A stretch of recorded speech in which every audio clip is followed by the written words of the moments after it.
युधिष्ठिर उपाध्याय के आप सभी को नमस्कार। कौरव, रावण और कंस के पतन से यह साबित होता है कि अहंकारी के अहंकार का पतन एक दिन होकर रहता है। विनाश काले विपरीत बुद्धि, यानी कि जब इंसान का विनाश नजदीक होता है तो उसकी बुद्धि भ्रष्ट हो जाती है।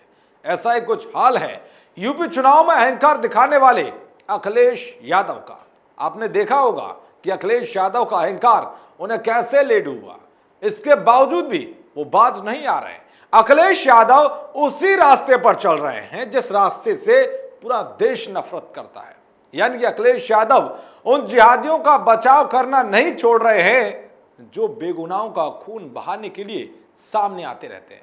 सबसे पहले आपको बताऊंगा कि अखिलेश यादव कैसे गोरखपुर मंदिर पर हमला करने वाले जिहादी मुर्तजा अब्बासी के बचाव में उतर आए हैं, जिसने उन्हें बुरा भी फंसा दिया है।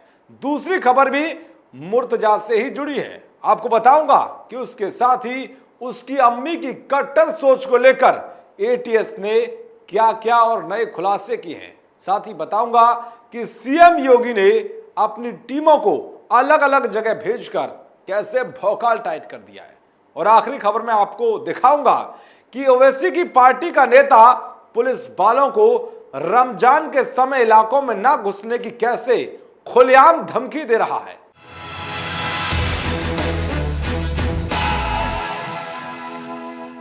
तो शुरू करते हैं आज का भौकाल टाइट।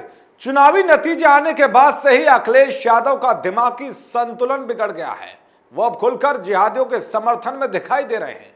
जहां भी हिंदुओं के खिलाफ कोई भी घटना होती है तो उस पर वो कुतर्कों का लेप लगाकर आरोपियों के बचाव में सामने आ जाते हैं। अब अखिलेश यादव ने जिहादी मुर्तजा अब्बासी का समर्थन किया है। उन्होंने जो बयान दिया है उसमें साफ साफ झलक रहा है कि वो गोरखपुर मंदिर हमले के आरोपी जिहादी का बचाव कर रहे हैं। अखिलेश यादव ने कहा है कि मुर्तजा के पिता ने कहा है कि उसे एक दिमागी समस्या है। मुझे लगता है कि हमें उस पर भी ध्यान देने की जरूरत है, जांच होनी चाहिए। साथ ही उन्होंने कहा है कि बीजेपी एक ऐसी पार्टी है जो किसी भी मुद्दे को बहुत बड़ा चढ़ाकर पेश करती है। अब आप समझ सकते हैं कि सारे सबूत ये बता रहे हैं कि मुर्तजा कितना बड़ा जिहादी है। अब्बासी को लेकर डॉक्टरों ने भी पुष्टि की है कि वो मानसिक रूप से अस्वस्थ नहीं है, बल्कि एक बड़ा शातिर दिमाग का जिहादी है। गोरखपुर मंदिर पर हुआ हमला एक आतंकी हमला है, इससे कोई भी इंकार नहीं कर सकता। और जिस मुर्तजा नाम के जिहादी ने इस घटना को अंजाम दिया, उसके आतंकी संगठनों से लिंक भी सामने आ गए हैं। वो कैसे जाकिर नाइक जैसे कट्टरपंथियों और आईएसआईएस लड़ाकों के वीडियो देखता था और उसका खुलासा भी हो गया है। साथ ही ये भी खुलासा हुआ है कि पढ़ाई के दौरान ही मुर्तजा अहमद ने आतंकी संगठन आईएसआईएस और सीरिया के बैंक खातों में लाखों रुपए भेजे हैं। जिन बैंक खातों से रुपए भेजे गए हैं उनमें से 4 बैंक खातों का ब्यौरा भी मिल चुका है। इसके बावजूद भी अखिलेश यादव ये कह रहे हैं कि उसे दिमागी समस्या है। क्या अखिलेश यादव अब जिहादी मानसिकता वालों के ठेकेदार बन गए हैं? क्या अखिलेश यादव अब इतने बौखला गए हैं कि वो सच को सच कहने से पीछे हट रहे हैं और जिहादियों के समर्थन में दिख रहे हैं? ऐसा करके अब अखिलेश यादव बुरे में फंस गए हैं, क्योंकि सोशल मीडिया पर अखिलेश यादव को लोग गरिया रहे हैं और ऐसे ऐसे सवाल पूछ रहे हैं कि उसके जवाब अखिलेश यादव के दिमाग हिला रहे हैं। राकेश नाम के ट्विटर यूजर ने अखिलेश यादव से पूछा है कि बाइपोलर था, यानी कि मानसिक बीमारी से पीड़ित था, तो मंदिर ही क्यों आया, चर्च या मस्जिद क्यों नहीं गया? कीर्ति तिवारी नाम के ट्विटर यूजर ने लिखा कि कितनी बेशर्म की बात है, जैसे समुदाय विशेष का कोई पकड़ा जाता है, भले वो आतंकी कार्यों में लिप्त हो, उसके बचाव में सेकुलर ग्रोथ तुरंत आ जाता है। एक और यूजर ने लिखा कि मुस्लिम वोट बैंक के लिए अखिलेश यादव कितना गिर सकता है। उसकी मेडिकल रिपोर्ट में आया है कि वो मानसिक रूप से स्वस्थ है, लेकिन अखिलेश को वोट बैंक की चिंता है। एक और यूजर ने लिखा कि ऐसे बयान देते रहो, एक दिन खत्म हो जाओगे यूपी से। यानी कि अखिलेश यादव जिहादी मुर्तजा का बचाव करके बुरे फंस गए हैं। अखिलेश यादव को समझना होगा कि देश जाग चुका है और कश्मीर फाइल्स जैसी फिल्म को जिस तरह से समर्थन मिल रहा है वो इसका बड़ा उदाहरण है। अखिलेश यादव जितना जिहादियों का बचाव या समर्थन करेंगे उतना ही जनता उन्हें वोट रूपी हथियार से चोट पहुंचाएगी।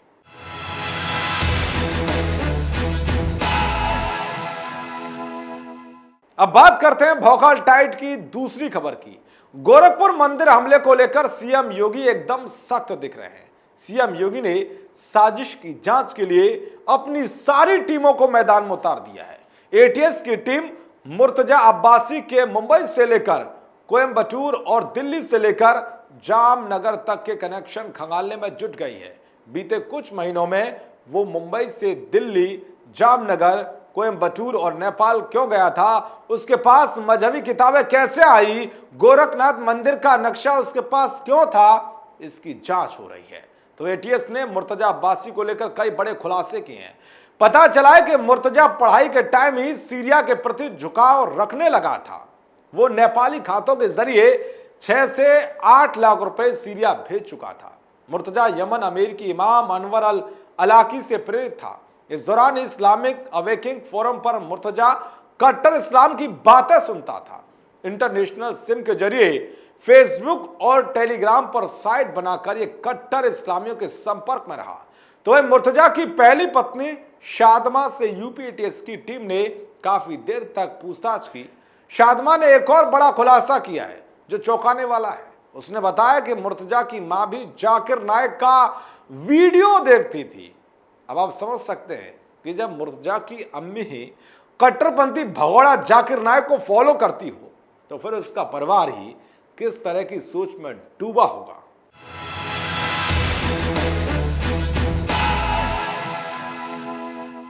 अब बात करते हैं भोकाल टाइट की आखिरी खबर की। कहते हैं कि कुत्ते की दुम कभी सीधी नहीं हो सकती और सांपों को कितना भी दूध पिला लो वो काटना नहीं छोड़ेंगे। ऐसा ही कुछ हाल है ओवैसी की पार्टी के नेताओं का। ओवैसी की पार्टी के नेताओं की आए दिन गुंडागर्दी देखने को मिलती रहती है। इनके अंदर कट्टरता का जहर तो इतना भरा हुआ है कि ये लोग हिंदुओं को सीधे सीधे धमकियां देते हैं। ये कानून से ऊपर मजहब को रखते हैं। इसका एक और बड़ा सबूत देखने को मिला हैदराबाद के मुशीराबाद में। यहां से एक वीडियो सामने आया जिसमें एक AIMIM नेता तमाम लोगों के बीच खड़े होकर पुलिस कर्मियों पर चिल्लाते हुए धमकी दे रहा है। वो कह रहा है कि पुलिस इलाके में रमजान के समय में ना घुसे। एक बार आप भी देखिए वीडियो। क्या बोला?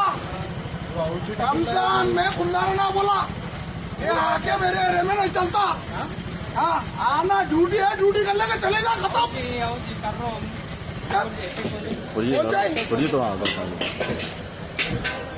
रोज रोज के तमाशे हो गए। रोज नखरे ले मिनट नहीं सुनते, बुलाते रहते को करके बात करता हूँ। बुला कल क्या बोले जहांगीर साहब को 1 महीना तक एरिया में नहीं आना। तो देखा आपने, ओवैसी की पार्टी का ये नेता सीधे सीधे धमकी देते हुए कह रहा था कि ना रमजान में इलाके में मत आना और पुलिस वालों को 100 रुपए का आदमी बता रहा है। मुशीराबाद के भोलाकपुर में यह पूरा विवाद उस समय हुआ जब पुलिस ने कुछ स्थानीय मुस्लिमों से तय समय के बाद उनकी दुकान बंद करने को कहा, लेकिन किसी ने पुलिस की बात नहीं सुनी। उल्टा AIMIM पार्षद गयासुद्दीन मोहम्मद वहां आया और फिर पुलिस से भिड़ गया। वो बार बार तेज आवाज में और उंगली दिखाते हुए ऑन ड्यूटी पुलिसकर्मी से कह रहा है कि उनके इलाके में इस तरह आना नहीं चलेगा। अगर ड्यूटी करनी है तो बस ड्यूटी की जाए। आप समझ सकते हैं कि हैदराबाद में लोग कैसे गुंडागर्दी करते हैं। अगर ये नेता इस तरह से यूपी पुलिस को धमकी देता तो शायद उसका क्या इलाज होता वो आप अच्छे से समझ सकते हैं, जान सकते हैं। इसीलिए कहते हैं कि अपनी गली में तो कुत्ता भी शेर होता है। पता तब चलता है जब शेर की गुफा में घुस कर दिखाए। चलिए अब आपसे लेता हूं विदा, फिर आऊंगा भौकालियों का भौकाल टाइट करने। मेरा नाम है युधिष्ठिर। जो कहूंगा सच के सिवाय कुछ नहीं कहूंगा और नेताओं का भौकाल टाइट करता रहूंगा। जय हिंद।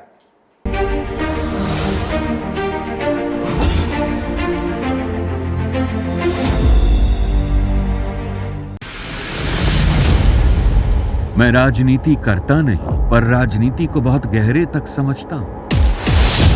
मैं लोगों के बीच रहता हूं, लोगों के मन को अच्छे से जानता हूं।